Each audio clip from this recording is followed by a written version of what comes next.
तो अब हम अपनी भागवत कथा में बहुत ही सुंदर लीला श्रवण करने जा रहे हैं, जिसको कहते हैं दामोदर लीला।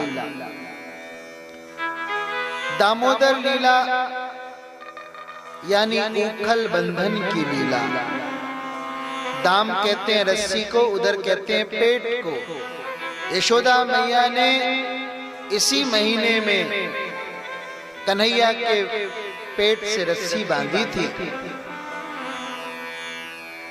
दामोदर मास और कार्तिक मास एक ही महीने का नाम है। ये कार्तिक मास का बहुत सुंदर अवसर चल रहा है। केवल 2 दिन बचे हैं। हमारी ये कथा अक्षय नवमी से शुरू हुई थी और कार्तिक की पूर्णिमा पर पूर्णाहुति होगी इस कथा की। तो अब हम उसी विशेष लीला को सुनने जा रहे हैं। यशोदा जी और कन्हैया जी का कितना सुंदर पावन संबंध है। एक कवि ने बड़ा सुंदर एक भाव लिखा है, इसको हम जिसको भी सुनाते हैं वो विभोर हो जाता है। तो आप भी सुनिए। हो यशोदा तेरा कितना है भाग्य माता, तूने जिसे पाला वो था जग का विधाता हो। तेरे हाथों खेला, तेरे हाथों हंसा रोया रे, तेरी मीठी मीठी लोरी सुन सुन सोया रे। कभी मूंदे आंखें कभी अधर फरकावे, ओ मैया ओ। कभी मूंदे आंखें कभी अधर फड़कावे, बहुविधि रूप धरे मन को रिझावे। यशोदा तेरा कितना है भाग्य माता, तूने जिसे पाला वो था जग का विधाता। कभी मांगे चंद्रमा फिर रहे ना विराम से, कभी बोले चोटी मोरी छोटी बलराम से। कभी आए ठुनक ठुनक गए तेरो आचरा मैया ओ। कभी आए ठुनक ठुनक गए तेरो आचरा, कभी बोले तू तेरे वचन मन को करे बाबरा। और यशोदा तेरा कितना है भाग्य माता, तूने जिसे पाला वो था जग का विधाता हो। बोलिए श्री यशोदा मैया की जय। तो कार्तिक मास का वो प्रथम दिवस था। कार्तिक मास को वैष्णव समाज में बहुत आदर दिया जाता है। ये भगवान का पसंदीदा महीना है। भगवान को जो पसंद हो उसे स्वयं धारण करना चाहिए और अपने को जो पसंद हो वो भगवान के अर्पित कर देना चाहिए। तो भगवान को दिनों में एकादशी बहुत प्रिय है और महीनों में कार्तिक का महीना बड़ा प्रिय है। इस महीने में अपनी साधना को दुगना कर देना चाहिए। यदि 8 माला जपते हो तो अब 16 माला जपो। यदि 1 घंटा पूजा करते हो तो अब 2 घंटा पूजा करो। कार्तिक के महीने के कुछ कार्य तो अनिवार्य है। ध्यान से सुनिए। अब तो महीना बीता जा रहा है लेकिन फिर आएगा अगले साल, तो कुछ कार्य आवश्यक हैं, जरूर करने चाहिए इस महीने में। एक तो है दीप दान। हो सके तो सुबह और शाम को, नहीं तो कम से कम एक बार शाम को तो दीप दान करना ही चाहिए। कहते हैं कार्तिक मास में दीप दान करने से अखंड पुण्य की प्राप्ति होती है और अनंत पाप स्वाहा हो जाते हैं। ऋषि मुनियों ने कितनी सुंदर व्यवस्था की है कि इसी कार्तिक के महीने में दीपावली आती है और ना चाहते हुए भी, जिसको पता भी नहीं हो दीपदान की महिमा, वो कहीं ना कहीं दीप जला ही देता है ठाकुर जी के सामने, अज्ञात पुण्य उसको मिल जाता है। दूसरा काम है, इस महीने में ब्रह्म मुहूर्त में उठना चाहिए। सूर्योदय से 1.5 घंटा पूर्व ब्रह्म मुहूर्त होता है, उस समय उठकर स्नान कर कर भजन में लग जाना चाहिए। इसको कई जगह कार्तिक स्नान कहते हैं, महिलाएं बहुत करती हैं कार्तिक स्नान। तीसरा काम है, इस महीने में तुलसी जी की पूजा अर्चना, जलदान, दीपदान और परिक्रमा आदि लगानी चाहिए। और इस महीने में गीता, भागवत, विष्णु सहस्रनाम, गजेंद्र मोक्ष, गोपी गीत, राधा कृपा कटाक्ष स्तोत्र, रामायण आदि का भरपूर पाठ करना चाहिए। पूरे साल में 4 महीने विशेष आते हैं, उनको चातुर्मास कहा जाता है। सावन, भादो, क्वार, कार्तिक, और इन चारों में भी कार्तिक का महीना सबसे अधिक पवित्र है।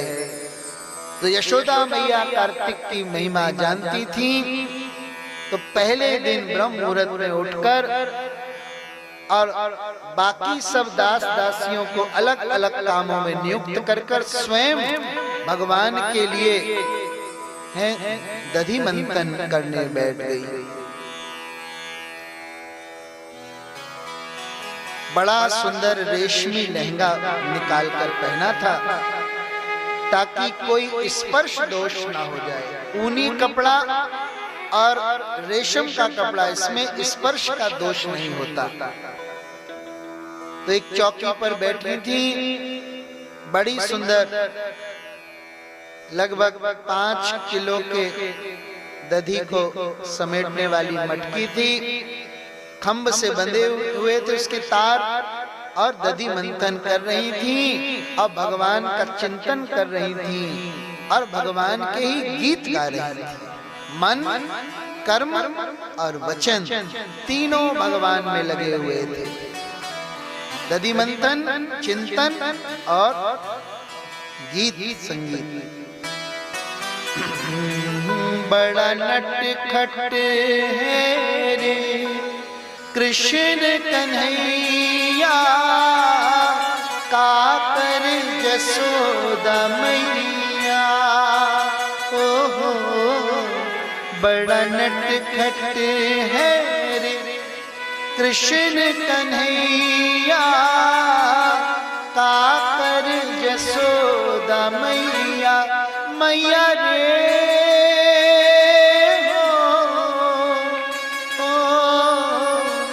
बड़ा नटखट है रे, आ तो है मैं गले से लगा लूं, लागे न किसी की नजर, मन में छिपा लूं। धूप जगत है रे, हाँ धूप जगत है रे, ममता है छैया, काकर जसोदा मैया। मैया रे हो बड़ा नटखट है रे, ढूंढ रही अखियां तुझे चाहूं, जाने कहाँ छुप गया नंद किशोर।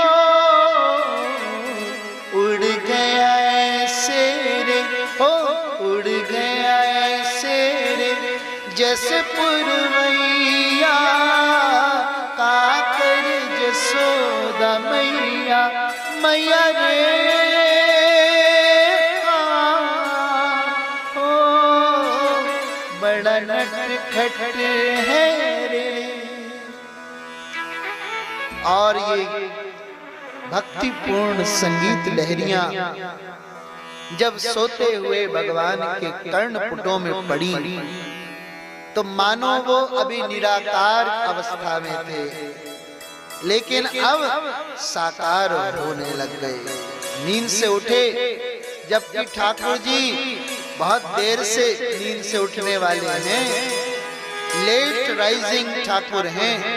बांके बिहारी में जाओ तो पूरे साल भर वहां मंगला आरती नहीं होती, और मंदिरों में होती है। बांके बिहारी में केवल जन्माष्टमी के दिन मंगला आरती होती है। बाकी तो ठाकुर जी बहुत लेट उठते हैं और 8 साढ़े 8 बजे उनका प्रथम दर्शन होता है। लेकिन यहाँ ठाकुर जी से रहा नहीं गया। जब कोई प्रेम से ठाकुर जी को बुलाता है, और उसमें भी अगर राग रागनियों से सजाकर बुलाता है, तो ठाकुर जी पसीज जाते हैं, रीझ जाते हैं। नारद जी को ठाकुर जी ने कहा है, नाहम वसामी वैकुंठे ना योगी नाम हृदय चा मद भक्ता यत्र गायंती तत्र तिष्ठामि अहम नारदा। हे नारद, मैं ना तो वैकुंठ में रहता हूँ, ना योगियों के हृदय में, बल्कि मेरे भक्त प्रेम से जहाँ मेरे गीत गाते हैं वहां मैं टिककर बैठ जाता हूँ। तो ठाकुर जी उठे नींद से और आंखें मसलते मसलते आए, यशोदा जी को पीछे से पकड़ लिया। यशोदा जी ने कहा, अरे कन्हैया, आज इतनी जल्दी जग गया। वहां पकड़कर यशोदा जी ने गोद में बैठा लिया। कन्हैया कुनमुनाने लगे। मैया ने कहा, क्या चाहिए? कन्हैया बोले, भूख लगी है मैया, भूख लगी। यशोदा जी ने कहा, तो तेरे लिए तो मैं दधी मंथन कर रही हूँ, अभी सत्य माखन निकलेगा तब तुझे खाने को दूंगी। कन्हैया ने कहा, हमें माखन नहीं चाहिए, हमें तो तेरा छाती का दूध चाहिए। यशोदा जी के स्तनों से पहले ही दुग्ध निकल रहा था, क्योंकि प्रेम में गा रही थी ना, चूने लग गया था स्तनों से, इसीलिए इन्होंने पीने की ख्वाहिश जाहिर की। भगवान निष्क्रिय रूप में रहते हैं जब तक भक्त उन्हें पुकारता नहीं, लेकिन भक्त जैसी भावना करता है उसी के अनुसार भगवान लीला करना भी शुरू कर देते हैं। तो ठाकुर जी ने कहा, मुझे तो तेरी छाती का दूध पीना है। यशोदा जी ने फिर उन्हें स्तन मुंह में दे दिया। ठाकुर जी दूध भी पी रहे हैं, अब बीच बीच में यशोदा जी की ओर दृष्टिपात भी कर देते। मैया और कन्हैया का बड़ा सुंदर संबंध जुड़ा हुआ है। बीच में दूध पीते पीते कन्हैया ने पूछा, मैया एक बात पूछूं? मैया ने कहा, पूछ बेटा। मैया, तुझे दूध ज्यादा प्यारा लगे या पूत? मैया ने कहा, दूध की कौन कहे, अरे मुझे पूत प्यारो लगे ज्यादा। अच्छा मैया, ठीक है। फिर दूध पीने लगे। उसी समय यशोदा जी ने जो पद्मगंधा गाय का दूध अंगीठी पर उबालने रखा था, वो उबल उबल कर उफनने लगा। दूध ने सोचा, किसने सोचा? दूध ने। दूध सोच सकता है? आपके घर का दूध सोचता है? अरे आपके घर के दूध की बात नहीं हो रही, ये भगवान के चिन्मय धाम की बात है। वहां कुछ भी जड़ नहीं है, सभी चेतन पदार्थ है। वहां दूध भी वहां सोच सकता है, वो भी कोई भक्त है। तो दूध ने सोचा, ये दूध भी कोई साधारण दूध नहीं था। 9 लाख गैयाओं का दूध छठी हुई 1 लाख गैयाओं को पिलाया जाता था। उन 1 लाख गैयाओं का दूध 10,000 गैयों को, उन 10,000 का 1,000 को, 1,000 का 100 को, उन 100 गैयाओं का दूध छटी हुई 10 गायों को और उन 10 गायों का दूध छटी हुई एक गाय को पिलाया जाता था। यानी 9 लाख गैयाओं का सार उस एक गाय के दूध में आ जाता था। और उस गाय का नाम था पद्मगंधा, क्योंकि उसके शरीर से कमल की सुगंध दूर तक निकलती थी और यशोदा खुद उसको दोहती थी और कन्हैया को वो दूध पिलाया जाता था। तो उस दूध ने सोचा कि अगर कन्हैया अपनी मैया का ही दूध पी लेंगे, उनका पेट भर जाएगा, तो मैं कैसे उनकी सेवा में काम आऊंगा, मेरा तो जीवन ही व्यर्थ हो जाएगा। इसलिए अब मुझे आत्महत्या ही करनी चाहिए।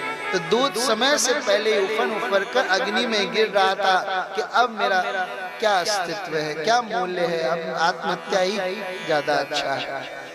तो थोड़ी सी आवाज आहट हुई और यशोदा जी ने कन्हैया जी को तो स्तनपान रोककर और भूमि पर रखा और दूध को संभालने के लिए दौड़ी। कन्हैया ने सोचा अभी अभी तो कह रही थी कि मुझे पूत ज्यादा प्यारे लगे, दूध की कौन कहे, और अब पूत को पटक कर और दूध को संभालने दौड़ी है। मैया झूठी है, झूठी है। और रोष में आ गए कन्हैया। जो मटकी में दधी रखा था, एक कहीं से पत्थर ढूंढ कर लाए, मटकी पर फेंक कर मारा, मटकी टूट गई और सारा दधी बिखर गया। उसमें छप छप छप छप करते हुए कन्हैया आगे गए और भंडार घर में जाकर उन्होंने भंडार घर की उखल पर चढ़कर खिड़की खोली। तब तक धीरे धीरे सुबह की रोशनी आने लग गई थी और वहां से आवाज मार मार कर अपने सब मित्रों को और बंदरों को भी बुलाने लगे और माखन खिलाने लगे। इधर यशोदा रसोई का कामकाज निपटाकर जब वापस लौटी तो देखा कि ददिया सास के जमाने की वो चिकनी चिकनी काली काली मटकी सब फूटी पड़ी है और दधी में कन्हैया के पांव के निशान हैं। उनका अनुसरण करते हुए भंडार घर में पहुंची और जो नजारा देखा, मैया को विश्वास हो गया कि गोपियां जो शिकायत लेकर आती थी वो बिल्कुल सही थी। आज तो ये घर का ही माखन लुटा रहा है। मैया ने एक छड़ी पकड़ी और कन्हैया को मारने के लिए जैसे ही दौड़ी, कन्हैया जी उखल से नीचे कूदे और दौड़ लगाने लगे। अब मैया जी तो थोड़ी सी हैवी वेट है, थोड़ी मोटी है और बुढ़ापा भी है, और कन्हैया ठहरे चंचल चपल, वो कभी इधर से निकल जाते तो कभी उधर से निकल जाते। बहुत देर तक दौड़ दौड़ कर मैया को परेशान कर दिया। मैया के जूड़े में गुथे हुए मालती के पुष्प एक एक कर कर नीचे गिर रहे हैं, मानो कह रहे हों कि आज ये मैया प्रभु को पकड़ कर रहेगी। और जिन प्रभु को किसी ने आज तक नहीं पकड़ पाया, ये वो काम करने जा रही है। इसलिए मैया धन्य है, इसके सिर पर हमें अब नहीं रहना चाहिए, इसके तो चरणों में पड़ जाना चाहिए। सारे पुष्प निकल निकल कर चरणों में पड़ रहे थे। आखिर बहुत देर बाद जब कन्हैया हाथ नहीं आए तो मैया एक जगह पर छड़ी लेकर बैठ गई। मैया ने कहा, कन्हैया क्यों इतना तंग कर रहा है, पकड़ में क्यों नहीं आ रहा? कन्हैया ने कहा, मैया तेरे हाथ में छड़ी है ना, इससे मुझे बहुत डर लगता है। मैया ने कहा, अरे ये तो बुढ़ापे का सहारा है, तुझे डर लगता है तो ले फेंक दी छड़ी, अब तो आजा। कन्हैया ने कहा, क्यों मैया, मुझसे तेरा क्या काम है आज जो मेरे पीछे पड़ी हुई है हाथ धोकर? मैया ने कहा, आज हर घर में अपने अपने बच्चों की पूजा होगी, इसलिए तुझे बुला रही हूं। कन्हैया ने कहा, अच्छा मैया, पूजा करवाना तो हमें बहुत अच्छा लगता है। मैया ने कहा, बिल्कुल आ जाओ फिर। और कन्हैया हाथ फैलाकर मैया के पास आ गए। अब मैया ने उनको दोनों हाथों से जकड़ कर पकड़ लिया और कहने लगी, अब करूंगी पूरे विधि विधान से तेरी पूजा और आरती भी उतारूंगी। और ले जाकर मैया ने कन्हैया को उखल से बांधने का प्रयास शुरू कर दिया। उखल से ही क्यों बांधा? क्योंकि उखल पर ही चढ़कर कन्हैया ने मक्खन लुटाया था। तो चोरी में, बदमाशी में जो मदद करे वो भी बराबर का अपराधी माना जाता है। इसलिए उखल को भी दंड और कन्हैया को भी दंड, दोनों को साथ बांधने का प्रयास किया। और आगे आप सब जानते ही हैं कि बार बार रस्सी बांधती, लेकिन जब अंतिम गांठ बांधने को होती तो 2 अंगुल कम रह जाते। मैया ने फिर से और एक रस्सी बांधी और बांधी और बांधी, लेकिन हर बार वही ढाक के 3 पात। रस्सी की आखिरी गांठ बांधते समय 2 अंगुल रस्सी कम पड़ जाती। मैया का दिमाग चकरा गया, ये कन्हैया क्या चमत्कार कर रहा है। अभी तक धूप आने लग गई थी, गोपियां भी आवाजाही करना शुरू कर दी थी। कुछ गोपियां रुक गई और देखने लगी कि ये माजरा क्या हो रहा है। उन्होंने यशोदा जी के पास आकर कहा, मैया ये क्या कर रही हो? अरे इसको उखल से बांध रही हूँ, बहुत नटखट हो गया है, अब दंड देना ही पड़ेगा। गोपियों ने कहा, मैया तुम्हारा लाला सबका बंधन छुड़ाने आया है, ये स्वयं बंधन में नहीं पड़ेगा, ये प्रयास छोड़ दो। मैया ने कहा, बांध के ही रहूंगी, देखूं क्या तुम लोग खिलखिलाकर हंस रही हो, मजाक उड़ा रही हो। अरे जाओ अपने घर से रस्सियां लेकर आओ। गोपियां रस्सियां लेकर आई, वो भी जोड़ी गई, लेकिन हर बार फिर वही 2 अंगुल की कमी। ये 2 अंगुल की कमी क्या है? संतों ने इसका तत्वार्थ बताया है। 1 अंगुल है जीव का परिश्रम और दूसरा अंगुल है भगवान की कृपा। जब ये दोनों जुड़ जाती हैं तभी भगवान पकड़ में आते हैं। इसमें से एक की भी कमी रहे तो भगवान पकड़ में नहीं आते। जैसे कि कोई व्यक्ति कुएं में गिर जाए तो वहां से निकालने के लिए एक तो ऊपर से रस्सी पड़नी चाहिए और एक नीचे वाला व्यक्ति उस रस्सी को जोर से पकड़े। तो रस्सी को पकड़ना जीव का परिश्रम है और ऊपर से रस्सी फेंके जाना ये भगवान की कृपा है।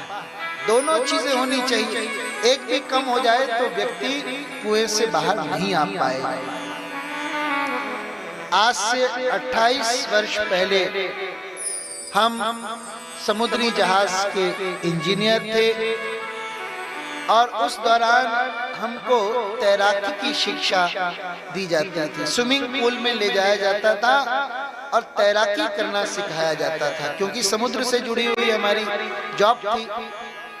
लेकिन वहां पर स्विमिंग पूल में जो छिछला पानी था उसमें तो हम तैर लेते थे, लेकिन गहरे पानी में, डीप में जाने में हमें बड़ा डर लगता था। वहां तैर नहीं पाते थे, जा ही नहीं पाते थे। तो हम अपने ऑफिसर के पास गए, हमने उससे पूछा कि हम तो तैरना ठीक से कर नहीं पा रहे हैं और गहरे पानी में जाने में हमें डर लगता है, फिर हम ये समुद्र की जहाज की नौकरी कैसे करेंगे? कहीं समुद्र में जहाज टूट गया तो हमारा क्या होगा? ऑफिसर बहुत जोर से हंसा। उसने कहा, समुद्र में अगर तैरोगे भी भैया तो कहां तक तैरोगे? उसका तो न कोई आर है न पार है। ये तैराकी बस केवल संकेत मात्र के लिए सिखाई जाती है, लेकिन इसकी कोई समुद्र में उपयोगिता नहीं है। तो हमने कहा फिर कैसे जान बचेगी अगर जहाज टूट गया? उन्होंने कहा बंदरगाह पर संदेशा भेजा जाएगा और वहां से हेलीकॉप्टर आएंगे और वो ऊपर से रस्सी फेंकेंगे, उसको पकड़कर एक एक कर व्यक्तियों को निकाला जाएगा। तो बात वहीं आ गई ना। कि ऊपर से जो रस्सी फेंकी जाएगी वो कृपा है, और हम उस रस्सी को जोर से पकड़ लें वो हमारा परिश्रम है। दोनों चीजें मिलनी चाहिए। तो भागवत जी में सुखदेव जी लिखते हैं, दृष्ट्वा परिश्रमम कृष्ण कृपया सीत स्वबंधने, कि यशोदा मैया का घोर परिश्रम देखकर फिर आखिरकार भगवान उनके प्रेम के बंधन में बंध ही गए कृपा कर। कहीं कहीं ये भी व्याख्या आती है कि बरसाने से राधा रानी ने एक छोटा सा रस्सी का टुकड़ा भेजा और उसको जब बाकी रस्सियों के साथ मिलाकर बांधा गया तो ठाकुर जी बंध गए। अरे प्रेम की तो रस्सी भी नहीं हो, एक छोटा सा धागा हो, एक डोर हो, उसमें भी ठाकुर जी बंध जाते हैं। ओ हम तुम चोरी से बंधे एक डोरी से, जइयो कहाँ ये हुजूर। इसलिए ठाकुर जी को अपने प्रेम के बंधन में बांधो भैया, वरना केवल मात्र परिश्रम से वो नहीं बंधेंगे।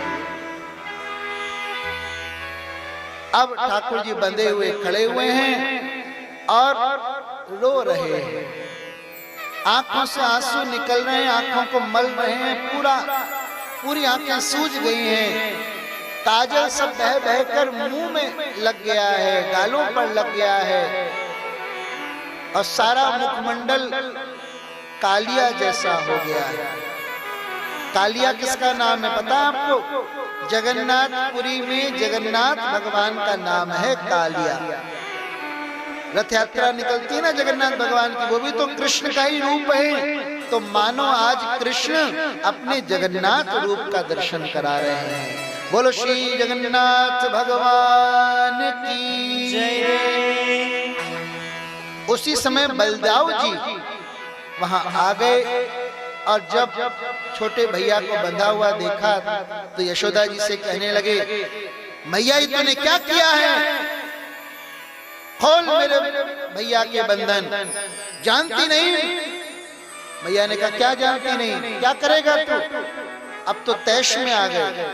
अब बलदाऊ जी अपना परिचय देने लग गए, कहने लगे जानती नहीं तू, मैं साक्षात शेष का अवतार हूं। मैया ने कहा बहुत देखे हैं ऐसे अवतार, तू शेष का अवतार, तेरे पिताजी महेश का अवतार, तेरे भैया छोटे भैया गणेश का अवतार, मैं ही बिना अवतार वाली जने कहां से इस घर में आ गई। ज्यादा बोला ना तो तुझको भी दूसरे तरफ दूसरे उखल से बांध दूंगा। मैया के सामने शेष अवतार की भी कछु ना चली, उनके भी होश सब ठंडे पड़ गए। अब कन्हैया बंदे बंदे सोच रहे हैं अब खाली क्या करें, कुछ लीला ही कर दें। उखल को धीरे धीरे हैं बंधे हुए ही आगे खिसकाते हुए ले जा रहे हैं। नंद के आंगन में दो यमलार्जुन के पेड़ थे, उनके बीच में से उखल को सटा दिया और जोर से उसको खींचा तो दोनों पेड़ भड़क कर गिर पड़े। ये दोनों अपने पूर्व जन्म में कुबेर के पुत्र हैं, मणिग्रीव और नलकूवर। एक बार स्वर्ग की मंदाकिनी में ये दोनों निर्वस्त्र होकर अप्सराओं के साथ स्नान कर रहे थे। नारद जी वहां से गुजरे, उनको देखकर अप्सराओं ने तो अपने कपड़े ठीक कर लिए, लेकिन ये दोनों वैसे के वैसे खड़े रहे। तब नारद जी ने कहा तुमको नंगे रहने का बहुत शौक है तो जाओ दोनों पेड़ बन जाओ। अब तो ये बड़े घबराए, वस्त्र ठीक कर नारद जी के चरणों में पड़ गए। माफ कर दो नारद जी, बहुत बड़ी भूल हो गई। इनके अहंकार के 6 कारण संतों ने बताए। एक तो ये शिव के गण थे, दूसरे कुबेर के पुत्र थे, तीसरे इनकी युवावस्था थी, चौथे ये बड़े सुंदर थे, पांचवें ये स्त्रियों से घिरे हुए थे और छठे इन्होंने मदिरा पी रखी थी। ये सब बातें एक साथ हो जाएं तो कोई ना कोई अपराध करा ही देती। नारद जी के सामने इन्होंने पछतावा किया तो नारद जी ने कहा तुम पेड़ तो बनोगे लेकिन नंद बाबा के आंगन के पेड़ बनोगे, साक्षात ठाकुर जी तुम्हारी मुक्ति कराएंगे। आज वही समय आ गया। ये दोनों पेड़ों में से प्रकट होकर हाथ जोड़कर कन्हैया जी की स्तुति करने लगे।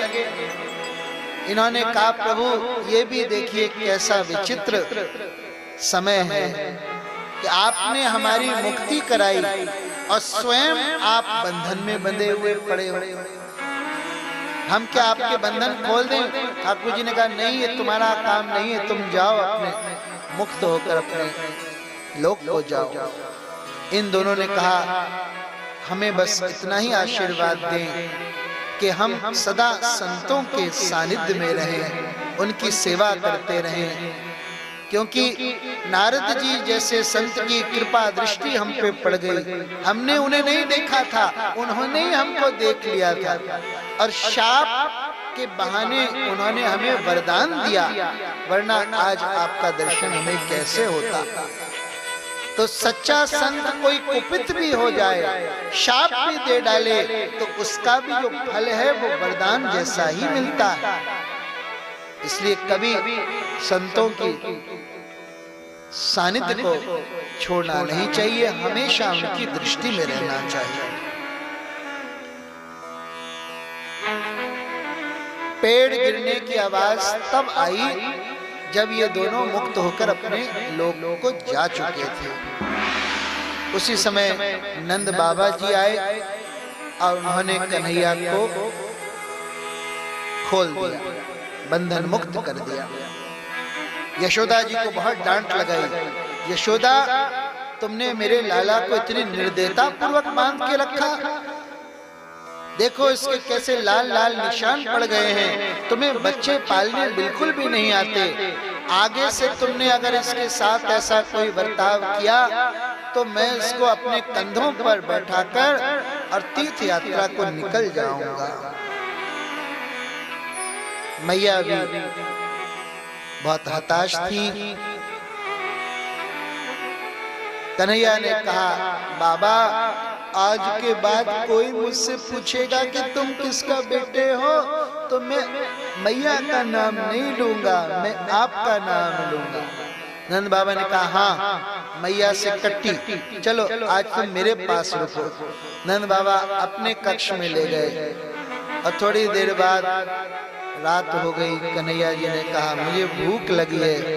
बाबा ने ग्वाले को आदेश दिया बढ़िया अधोटा दूध गिलास में लेकर आओ। कन्हैया ने कहा मुझे ये दूध नहीं चाहिए, मुझको तो छाती वाला दूध चाहिए।